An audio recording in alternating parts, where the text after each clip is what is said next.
I've been a coin collector my entire life, and I'm thrilled to be able to work in this industry and just hunt coins down and talk about them. And we all love the big silver coins, right? The Morgan dollars, the peace dollars, the silver eagles. But those of you that have been with me on a coin show before know that one of my true loves for value and rarity is the Franklin series. And tonight, we've done it again. We found a crazy opportunity. You got to look at this one, and you got to join us.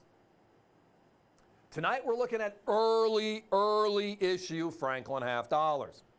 The years are 1951 and 1952, and as the graphic says in the upper left-hand corner, they're both Philadelphia Mint issues. So let's take a step back and just talk about the Franklins if you're new to us and or you're not familiar with the series. So the last big silver coin in circulation was the Franklin.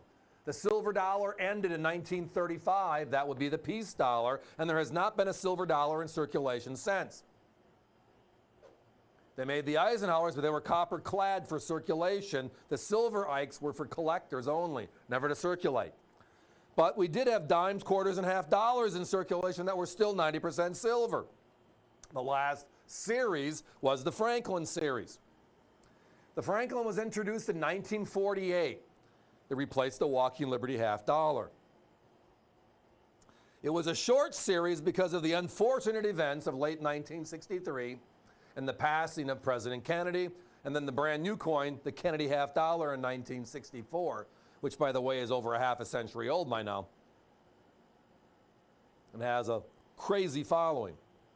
So the last big silver series was the Franklin, this series. All right? Now they made P's, they made D's, they made S's. So from 1948 to 1963, there were 16 years. Philadelphia struck all 16 years. Denver made 14, San Francisco made 5, makes up to 35 different coins, which means it's an attainable number. And as you can see on your screen, affordable as well. These are gorgeous, blast white, uncirculated specimens, which you do not see today in the marketplace. And if there's one coin that you can tell a circulated coin to an uncirculated coin, it's the Franklin, just because of the openness of the design itself. Here's a tidbit. Did you know at this time in history, Franklin was the very first person ever to be put onto a circulating coin that wasn't a U.S. president? Right? Before the 1909 Lincoln, it was always a rendition of Liberty. And then we had Lincoln. Then we had Washington in 32. We had Jefferson in 38, right? We had Roosevelt in 46. And we chose Franklin, a non-president. But was there a more significant founding father?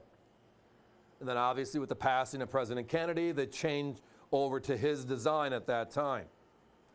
Now, why can't I find these? Well, it's over 50 years ago, can you believe it? But remember, let's go back in time a little bit. So we have this crazy thing happen in 79, 80, right? And 80 was when it hit the peak, where silver, gold just go crazy, right? We're coming out of the crazy gas prices of the late 1970s. Inflation's rampant, right? And it's something we see and lived. And silver goes to $50 an ounce, which means these coins melted for 20 bucks a throw back then. It was indiscriminate. You could be a circulated coin, you could be a proof coin, you could be an uncirculated coin. It didn't make a difference. You were 20 bucks. So if you were like me, a paper boy in the 1960s, and I had my Whitman Punch albums that I made for all my collections that my grandfather got me into, and thank him every day, I love it. The leftover coins, what'd you do? I would go to local coin shows, yes, and we'd do a little trading back and forth to get the ones that I needed, but the majority of the silver coins went where? In a bin. For me, it was a coffee tin. Folgers, that's what my mom drank. Throw it in the bin. Right? And then in 1980, they're worth 20 bucks a piece. And in 1965, 1966, 1967, when I was putting these coins away, they were worth 50 cents. I mean, people were melting flatware, silverware, you name it, right? Now, again, the last decade or so, we saw silver at $50 an ounce again. It's twice in our lifetime. So with that hitting, it's not surprising that a lot of these coins just disappeared because it was the largest coin and the biggest coin, and it was relative to the time when silver goes crazy. But with all that said, it kind of explains a little bit of the story. Here's the other side that we need to look at. The competition has these. Now, you'll notice here, these are Philadelphia strikes, early issue, year 4 and year 5 out of the 16 years they were made. Below in the E and the S in states, there's no mint mark. Philadelphia did not mark their coins. They didn't have to. They were the mother mint. If you look at my competition, here they are, $79.95, $78.50. We're not half. We're significantly lower than half per coin. Your choice, thank you, Hunter. That means if you want to just get the 51, that's all you can do right now. I get it. We all live on a budget. Or you already have the 52, etc. Just whatever works for you. If you want to buy 10 and you want to get 5 of each, that's also your prerogative. It's all about finding the value, and we're always going to hunt hard for that here. $29.95, under $30 for a 90% silver coin from 3/4 of a century ago. That's, again, somebody put these aside. Now here's the other number that I love looking at. You know, I'm a numbers geek when it comes to coins. Mintage figures are one thing, but it's only part of the story. For the last 35 to 38 years, NGC, PCGS have given us a whole different look because they log every coin they see. Any grade, they log it, so you know how many coins they've looked at. So if you look at both of these, it explains why you don't see these two coins. Even though if you go to shows every week, like I do, you know why you don't see them. They're not out there. 16.8 million, 21.1 million respectively.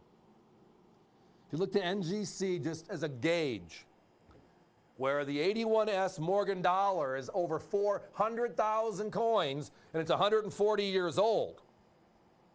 This coin that's basically 3/4 of a century old, there's only 9,444 of them.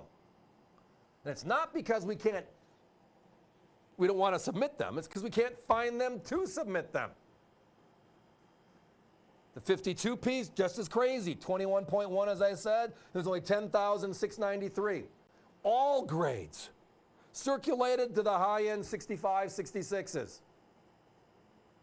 All of our coins are mint state, uncirculated 60, 61 grade. They're beautiful, as you can see. Guys, we got to put a 30-second clock up. We're down to our last couple of rolls. And again, that's what you also don't see anymore. You don't find rolls. You find a coin here, a coin there. It's like the old McDonald's song, trying to find coins. Here a coin, there a coin. But you can't find the roll of the coin. Well, tonight we get an accumulation over a period of time, capped off by a couple of rolls found at the last show, and tonight it's all about value. Not 79, not 78, our price is $29.95. If anybody does Franklin's right, AVC, America's Value Channel, us, that's what we do. $29.95 for an uncirculated. Pick up the phone, give me a call. You're going to love the series. And again, it's an affordable, attainable series for collectors today.